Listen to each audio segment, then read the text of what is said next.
बेटियां किस्मत वाले के घर में पैदा होती हैं। बेटियों के भविष्य को ध्यान में रखकर मोदी सरकार की तरफ से तमाम योजनाएं चलाई जा रही है। पिछले दिनों केंद्र सरकार की तरफ से सुकन्या समृद्धि योजना शुरू की गई। इसमें निवेश करने पर आयकर की धारा 80C के तरह निवेश पर छूट मिलती है। आइए जानते हैं इसमें पिछले दिनों हुए 5 बड़े बदलाव के बारे में।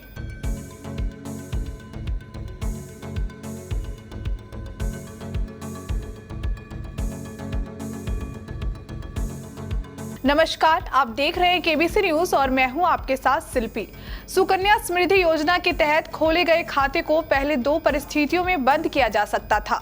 पहला, बेटी की मौत हो जाए तो, और दूसरा, यदि बेटी के रहने का पता बदल जाए तब। लेकिन नए बदलाव के बाद खाता धारक की जानलेवा बीमारी को भी इसमें शामिल कर लिया गया है। अभिभावक की मौत होने पर भी समय से पहले अकाउंट बंद किया जा सकता है।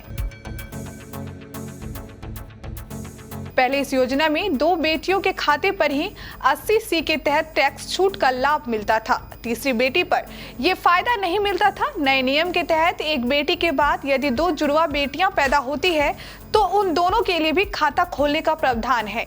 खाते में सालाना कम से कम 250 रुपए जमा करना जरूरी है। इस राशि के जमा नहीं होने पर अकाउंट को डिफॉल्ट मान लिया जाता है। लेकिन नए नियमों के तहत अगर खाते को दोबारा एक्टिव नहीं किया जाता तो मैच्योर होने तक खाते में जमा राशि पर लागू दर से ब्याज मिलता रहेगा।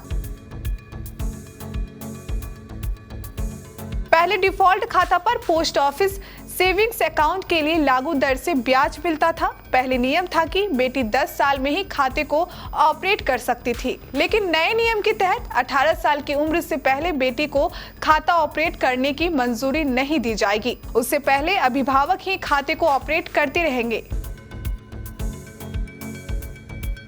नए नियमों के तहत खाते में गलत ब्याज डालने पर उसे वापस पलटने के प्रावधान को हटाया गया है। इसके अलावा खाते का सालाना ब्याज हर वित्त वर्ष के अंत में क्रेडिट किया जाएगा।